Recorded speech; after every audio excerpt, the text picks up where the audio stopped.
আসসালামু আলাইকুম রহমতুল্লাহ ইবরাকাতুহু। আমি ইউনুস আরমান্স বাংলাদেশ বৃহত্তর শরণার্থী শিবির থেকে বলতেছি। আপনারা জানেন রোহিঙ্গা শরণার্থীরা আগে $12 করে পেত ডাব্লিউএফপির থেকে। আমরা ইতিমধ্যে একটা ইনফরমেশন পেয়েছি ইউএন, ডাব্লিউএফপি এবং আরআরসির অফিস থেকে রোহিঙ্গা শরণার্থীদের $12 এখন আর দেওয়া হবে না, তাদের দেওয়া হবে $6। তো আপনারা কল্পনা করেন $6 মানে প্রত্যেক দিন একটা রিফিউজি 20 টাকার কাছাকাছি পাবে, আর 20 টাকা দিয়ে 3 বেলা খাবার কিভাবে ম্যানেজ করবে তারা? রোহিঙ্গা শরণার্থীরা ক্যাম্পের ভিতর কাজ করার কোনো সুযোগ নেই এবং ক্যাম্পের বাইরে যাওয়ার কোনো অনুমতি নেই বাংলাদেশ সরকারের কাছ থেকে। আমি আন্তর্জাতিক সংস্থা, ডোনার কান্ট্রি এবং বাংলাদেশ সহ ইউএস, ইউরোপ ইউনিয়ন, ওআইসি যেগুলো কান্ট্রি আছে সবাইকে অনুরোধ করব আপনারা রোহিঙ্গা শরণার্থীদেরকে বাঁচান। কারণ রোহিঙ্গা শরণার্থী $6 তারা তাদের জীবনযাপন চলবে না এই শরণার্থী ক্যাম্পে।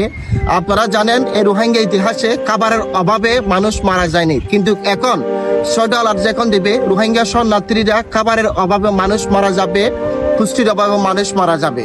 ক্যাম্পে $6 দিয়ে মানুষের 1 মাস জীবন কোনোদিন চলা সম্ভব না। আমি আমেরিকা সরকারকে অনুরোধ করব আপনারা ইউএসআইডি যে ফান্ডটা অফ করে ফেলছেন আপনারা এটা রিস্টার্ট করে আপনার ফান্ডটা চালু করুন।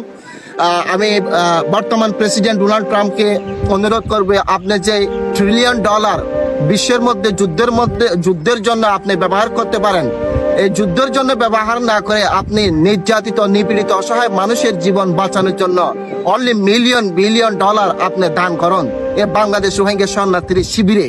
আপনি যদি $1 ট্রিলিয়ন যুদ্ধের জন্য ব্যবহার করতে পারেন তাহলে মানুষ বাঁচানোর জন্য আপনি $1 মিলিয়ন কেন ব্যবহার করতে পারবেন না?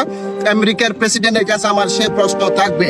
আর $6 20 টাকা দিয়ে মানুষ 3 বেলা ক্যাম্পে ভাত খাওয়া কোনোদিন সম্ভব না, যেহেতু বাংলাদেশ রোহিঙ্গা শরণার্থী শিবিরে মানুষ কাটাতারে বন্দি, বাহিরে যেতে পারতেছে না।